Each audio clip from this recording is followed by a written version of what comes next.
Most Python developers have seen the Walrus operator, this little expression, but very few understand why it exists or what problem it actually solves. The Walrus operator was added in Python 3.8 and its main purpose is simple. It lets you assign a value inside an expression, not as a separate statement. Normally, if you want to compute something and also check it inside a condition, you will write something like this. Value equals to input, like you can enter something, and if value, you will do certain operation. With the Walrus operator, if we can compress that into one clean line, like if value Walrus operator input something, you are both assigning and testing the value in one expression without repeating work.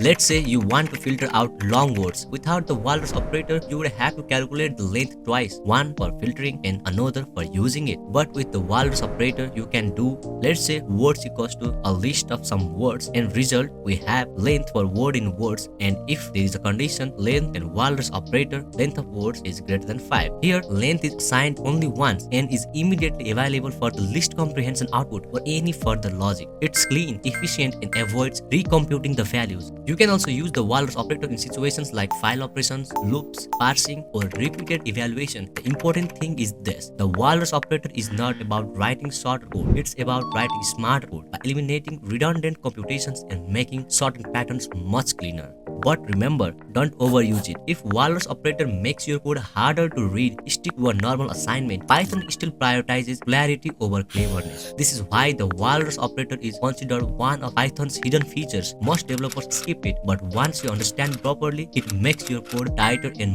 more efficient. Follow for more hidden Python features that can instantly level up your coding skills.